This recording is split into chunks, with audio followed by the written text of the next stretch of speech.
တဆိုးလို့ရွှေရှာဆက်ကိုကျွန်တော်ဒီကိုမေးထားတယ်အဲ့ဒါဗာမေးထားတာလဲဆိုတော့အကိုတန်ကိုဖြတ်ပြီးတော့ရွှေကိုရှာလို့ရလားကျွန်တော်အဲ့လိုလေးမေးထားတယ်ကျွန်တော်ခုစမ်းပြမယ်ကျွန်တော်လက်ထက်မှာရွှေရယ်တန်ရယ်ရှိမယ်နော်ပြီးတော့ဒီမှာရွှေနဲ့အလားတန်တူတဲ့အခဲပေါ့ဗျာဟိုကျွန်တော်ဒါခဲပေါ့နော်သူတို့ချင်းက frequency line တူပါတယ်အဲ့တော့ကျွန်တော်ကလေးစမ်းသက်ပြမယ်အဲ့တော့ကျွန်တော်မစမ်းရင်ဘာလို့အောင်မလဲကျွန်တော်ပြောခဲ့တဲ့ထုံးတဲ့နိုင်စက်ကိုအသုံးပြုရမယ်ဆိုရင်မြေပြင်နဲ့ကိုက်ညီအောင်အရင်ဆုံး ground ကိုချိန်ပေးရမှာဖြစ်ပါတယ်အဲ့တော့ ground ကိုချိန်တာကလွယ်ကူပါတယ်မိတ်ဆွေတို့တစ်ချက်ကြည့်ပါဒီမှာ plus ရှိပါတယ် minus ရှိပါတယ်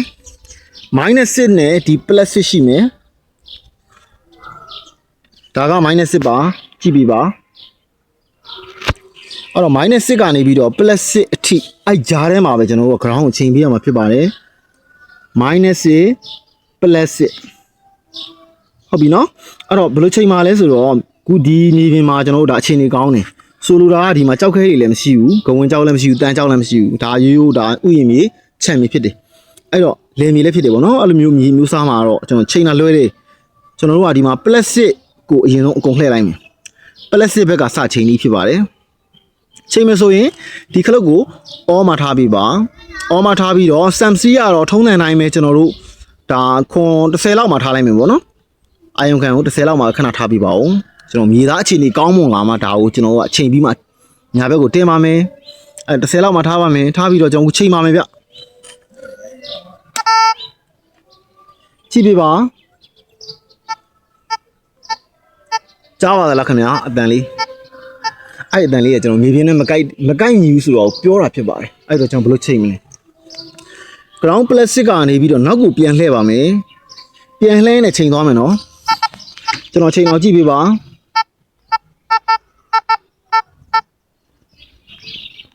ငြိမ်သွားပါပြီဗျာအဲ့ဒါဘယ်နေမှာငြိမ်သွားလဲကြည့်မယ် platform မှာဖြစ်ပါတယ် platform နေရာလေးမှာဖြစ်ပါတယ်ခင်ဗျာဒါဒီမြေသားနဲ့ကိုင်းညီတာနော်ဒါရိုးရိုးမြေသားပါဘာကြောက်ခဲမှမရှိပါဘူးအဲ့တော့ကျွန်တော်ဒီတွင်းကိုစမ်းပြပါမယ်ဒီတွင်းထဲမှာဘာမှမရှိဘူးဆိုတော့ကိုပြရမယ်ဘာမှမရှိဘူးတော့ဒီမှာကျွန်တော်အတွင်းပိုင်းဒီလဲပဲဒီမှာကျွန်တော်လှုပ်ပေးတယ်ပြီးတော့ဒီလိုရမ်းပေးမယ်မရှိဘူးနော်မရှိဘူးကျွန်တော်ညီကိုတွေကိုပြမယ်ကျွန်တော်ဒီမှာတန်ချောင်းချပြမယ်ညီပါတယ်ဘာလို့မြည်တာလဲဆိုတော့ဒီမှာကျွန်တော်အောမုံနဲ့ထားတာဖြစ်ပါတယ်ဒါအောမုံဆိုတာတော့တတ်ထူအားလုံးမြည်မယ်တန်လေးမြည်မယ်ဒီဆက်ကလေးရဲ့လုံးဆောင်ချက်ကဘာလဲဆိုတော့သူကတန်ုံဖြတ်ပြီးတဲ့အလုပ်ကိုအဓိကထားလုပ်ပါတယ်အဲ့တော့ဒီအောမုံကဘာလို့ထားရတာလဲဆိုတော့ခုနဒီ ground ကိုကျွန်တော်တို့ကချိန်တော့မယ်ဆိုတော့အောမှာပဲထားပြီးတော့ချိန်ပေးရတာဖြစ်ပါတယ်အဲ့တော့ကျွန်တော်ဒီတန်ကိုမလိုချင်တော့ဖြတ်ပါမယ်ဘယ်လိုဖြတ်မလဲ disk ကိုတင်လိုက်ပါမယ်ကျွန်တော်1နဲ့စဖြတ်ကြည့်ပါမယ် disk controlအဲ့တော့ခလုတ်က disk ကိုတင်လိုက်တာနဲ့ disk control နဲ့သက်ဆိုင်ပါတယ်အဲ့တော့ disk ကိုတင်မှသာလျှင် disk control ကိုအသုံးပြုသွားမှာဖြစ်ပါတယ်အဲ့တော့ကျွန်တော်1နဲ့ထားပြီးတော့ဖြတ်ကြည့်ပါမယ်မရသေးပါဘူးကျွန်တော်ဆက်တင်ပါမယ်အဲ့တော့ဒီတန်အနေထားကကျွန်တော်နံပါတ်5လောက်မှာပြတ်မှလားဆိုတာကိုကျွန်တော်စမ်းပါမယ်5မှာတင်ကြည့်ပါမယ်မပြတ်သေးဘူးနော်အဲ့တော့ခွန်မှာထားမယ်ဗျာဒါအများဆုံးကျွန်တော်ခွန်ထိပြောထားပါတယ်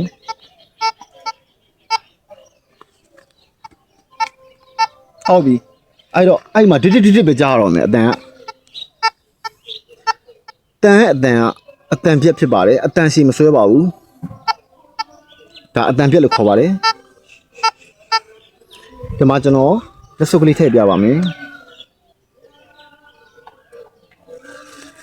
ထည့်လိုက်ပါမယ်လက်စုပ်ကလေးကိုထည့်ပြီးတော့ကျွန်တော်ကဒီတန်ကိုပြန်နှုတ်ယူလိုက်ပါပြီအဲ့တော့အတန်လေးကိုနားထောင်ကြည့်ပါ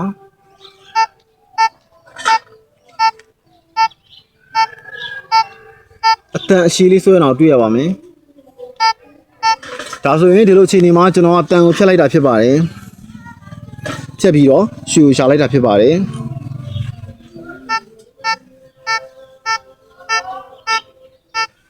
ဟုတ်ပြီနော်အဲ့တော့ကျွန်တော်အဲ့ရွှေကိုပြန်ယူမယ်ယူပြီးတော့ဒီဘက်တွင်းလေးကိုတစ်ချက်ပြပါတစ်ချက်ပြပြီးပါဒီဘက်တွင်းလေးမှာပြပြီးပါဒီဘက်တွင်းလေးကဘာစမ်းကျင်တာလဲဆိုတော့တွင်းတိန်လေးဆိုတော့ကျွန်တော်ကဒီမှာအခဲသေးလေးကိုစမ်းပြခြင်းလို့အခဲသေးသေးလေးကိုကျွန်တော်ပြခြင်းလို့သေးသေးလေးနော်ဒီမှာဒါရွှေနဲ့အလားတန်လှိုင်းတူတဲ့ခဲစာလေးဖြစ်ပါတယ်အဲ့ဒါလေးကျွန်တော်ဒီမှာဒီတွင်းမှာပြပေးမယ် ဟုတ်ပြီဒီမှာကျွန်တော်အစားလေးထည့်လိုက်မယ်ဒီထဲကိုထည့်လိုက်ပါပြီနော်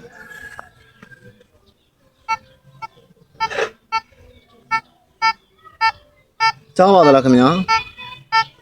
ဒါခဲစာလေးကိုအတန်ထွက်မှာဖြစ်ပါတယ်ပြန်ယူလိုက်ပါပြီမမီပါတော့ဘူးအဲ့တော့ ground ကလည်းဒါငြိမ်းနေပါပြီဒီမှာကျွန်တော်တို့ကအစောအပြောသလိုပဲ coin လေးကိုမြေကြီးကနေတစ်ထွာလောက်အကွာဝေးကနေ coin မန်းလေးကိုမြှောက်လိုက်ချလိုက်ကလေးလုပ်ပြီးတော့ဒါချိန်ခဲ့တာဖြစ်ပါတယ်ဒါကြောင့်လည်းပဲအတန်မထွက်ပါဘူးဒီမှာဆိုလည်းမထွက်ပါဘူးခင်ဗျာအဲ့တော့တခါလေကျွန်တော်တို့အတန်လေးတွေပေါ့နော်ရှားနေနဲ့တစ်နဲ့ထွက်လာတာလေးတခြားမဟုတ်ဘူးခင်ဗျာဒီ coin ဘန်းနဲ့ຫນွယ်ပင်တို့ကျွန်တော်တို့တစ်ပင်တစ်ငုတ်တွေကဟိုတိုက်သွားတဲ့အခါမှာ coin ဘန်းမှာကျွန်တော်တို့ effect ဖြစ်သွားတယ်ဟို vibrate ဖြစ်သွားတယ်တုံခါသွားတယ်အဲ့တုံခါတဲ့အခါမှာအတန်လေးထွက်လာတာကိုစက်တန်လို့ကျွန်တော်မပြောလို့ပါဘူးအဲ့ဒါတော့မိတ်ဆွေတို့ရှားတဲ့ပုံမှာမူတည်ပြီးတော့ပဲအသုံးချပါကျွန်တော်ကတော့ဒီမှာပုံမှန်တိုင်းဒါရမ်းတာဖြစ်ပါတယ်ဥပမာသဘောတစ်ခုမှာဒီဘက်ကကျွန်တော် PC တစ်ခုတိုက်လိုက်ပါမယ်ကြည့်ပါဒါအတန်လေးထွက်လာတော့တွေ့ရပါမယ်အဲ့တော့ကျွန်တော်ပြန်ရှာပြမယ်ဒီအခဲလေးကိုနည်းနည်းကြီးတာထည့်ကြည့်မယ်ဒါအခဲကြီးနော်ခဲကြီးပါတယ်ထည့်ပြမယ်ထည့်လိုက်ရကြထည့်ပြီးကျွန်တော်ပြန်တိုက်ကြည့်အောင်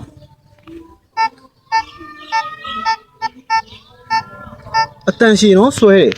အဲ့တော့ဒီအခဲအရွယ်စားလောက်နဲ့ခုနကလက်စွပ်အရွယ်စားလောက်နဲ့ဟိုအနက်ချင်းသွားတူတယ်ကျွန်တော်ဒါဆိုရင်၈လက်မဝန်းကျင်လောက်မှာဒါအချက်ပေးနေတာဖြစ်ပါတယ်ဗျ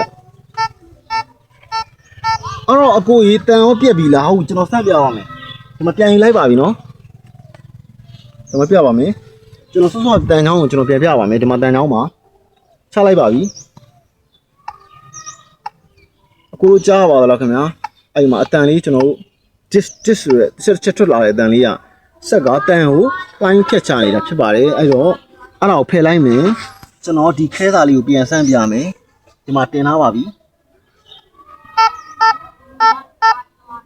ဒါအတန်ရှိစောပါပြီခင်ဗျာအဲ့တော့အသေးလေးကိုပြန်ဆန်းပြပါမယ်